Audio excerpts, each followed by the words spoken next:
Hey guys, I'm going to go through quickly for you some settings in Zoom that you might want to look at, and then also how to schedule your meetings so that your students and families have the same link, personal meeting identification for each meeting. So I'm going to start in Clever and go to Zoom that way. Once it opens up across the top, you're going to see three options over here. You're going to see schedule a meeting, join a meeting, and host a meeting. The only time I ever use host a meeting is if I need a quick on the fly one-on-one that I don't have time to schedule for, because Zoom will only schedule them so far in advance that if I need a one-on-one quickly with a family or a student, I will do this. And the reason that I very rarely use this is because it generates a random link and it doesn't use my personal meeting identification. And once I'm in that meeting and have started it, I then have to invite someone to come into the meeting and send them the link. So other than that, though, you'll see here I've got my own personal meeting ID, which all of you have your own. It's a 10-digit code, and so it makes the link the same. You can see that this code is right here. It's also right here in my link. Okay, you should have a licensed user type with your K12 address with a meeting capacity of 300 people. I'm going to come over here to meetings. And here I can see my previous meetings from a while, my personal meeting room, meeting templates. You could also get to schedule a new meeting by just clicking up here. And here you can see that I've got just one a day. So here's the next 3 days worth of meetings. They're all titled the same thing with a different day. I might change this and just put the date. I might say third grade sharp 2021, 8/20 for the next one. Just that way that it's easier for my parents to know and see, oh, this is that day. And you'll see that my meeting ID is the same for all of them. So in order to do this, I'll click schedule a new meeting. Up here, I'm going to do my title. So third grade sharp 2021. I might take that off. It's been a while I've played around with it, and I might just put the date. I might put 8/20/20. Hey, you can put in a description if you want to, but I'm not going to. I set it for all day. And the reason that I have set it for all day is because I'm going to go in and out of the meeting. But each time I do that, I'm not limited to how long I have it, and it will still show up in my schedule until the end of the day. So I'm going to start it at 8 a.m. and I'm going to have it go for 7 hours, which goes until 3 p.m. So 7 hours and 0 minutes. I do not want to click that this is a recurring meeting. When you click that it's a recurring meeting, each meeting will have a separate identification. So it will use a different link for each meeting. So I don't want to do that. It's one extra step and can be frustrating to have to go in and schedule every day, but it makes it a lot easier on everyone else if you do it this way. Registration, I've never clicked that. Meeting ID, I want to make sure it's using my personal meeting ID and not generating automatically a random link. And then you'll see that my passcode is set. Our district has locked for us that we have a password, but you can change the password. I just put it as my name. You can do whatever you want to. Make it easier. And our district has also said, you see that these little locks, so it's locked, and all of our meetings will have a waiting room and a passcode. I like to start with our videos on. It forces them to turn them on. And in case something happens and they need to log in with the telephone, I keep it that way so both audios are available.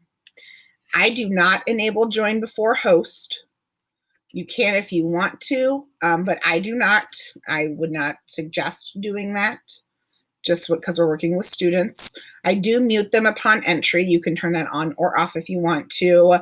You can pre-assign breakout rooms and record meetings automatically. I like to do that, and I put them in the cloud. It's easier. It's right here in Zoom. If I go back up, here's recordings, and they all go to there. And I'll go over your recordings here in settings in just a minute. Okay, and if you want to add another host before, you can do that here. So once you do that, you click save, and don't worry if you made any mistakes, you can always go back in and edit it.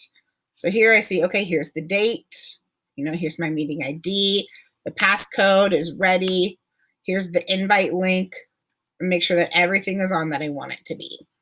When I send the link out, I don't click the whole invitation because there's a lot of stuff here. Most of our families and students will be signing on with a device through the app or through Chrome. So what I send to them is I just highlight this section right here from join Zoom meeting down to my passcode. I copy that and I send that out to them. So that's how you set up a meeting with every meeting having the same personal meeting identification. So if I click back up here on my meetings, or I can click on meetings here, it'll take me back to my list. And then I just go in and I schedule a new meeting with all the same settings. It gets really simple really quickly.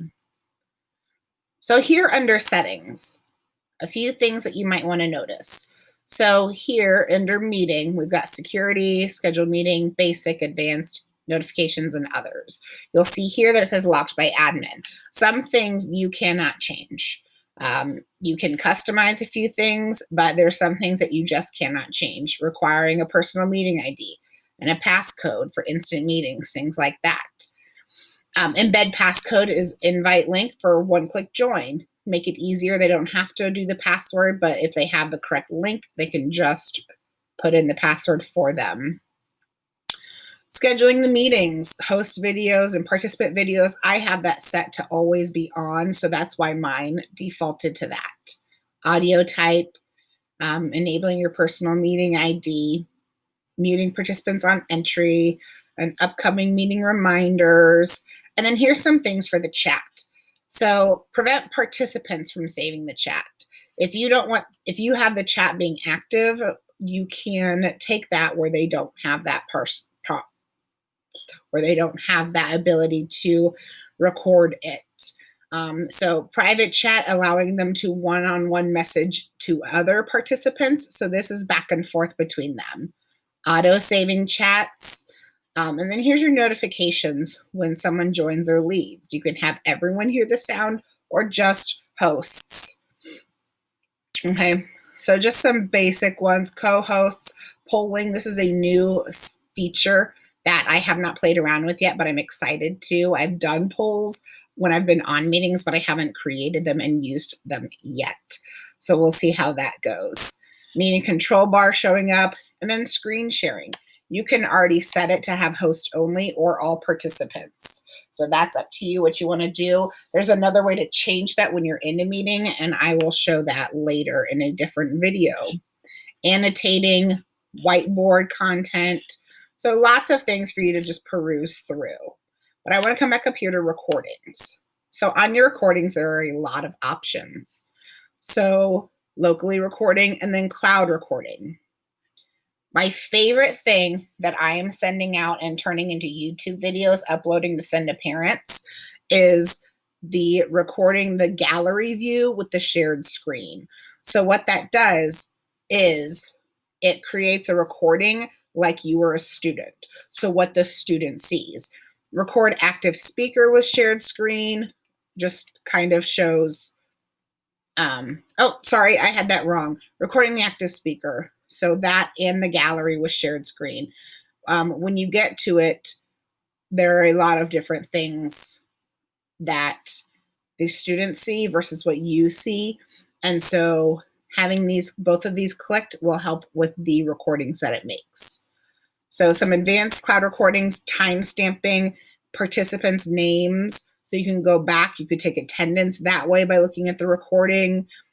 Recording thumbnails. It will make an audio transcript, so it will transcribe everything that is said. It takes a while for that to upload. The ones from Friday, I think I got an email sometime on Saturday that they were uploaded.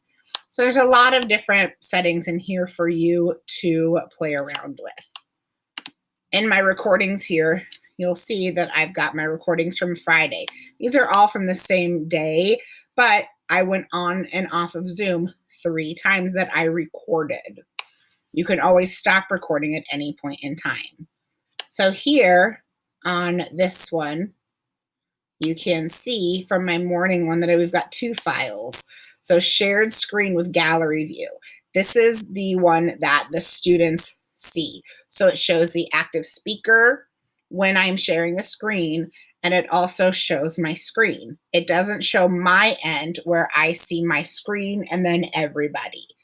So that way they're only seeing what they would have seen if they were participating. And then you can see here's that audio transcript. You've got options to download the file, to get a link for it, or to delete it. I have downloaded mine because I've done some editing with them in WeVideo where I've taken out maybe the beginning when I'm taking attendance. Also, there was some language issues from a parent who, when the child was not muted, that I was able to cut out before I sent out the recording and added it to YouTube.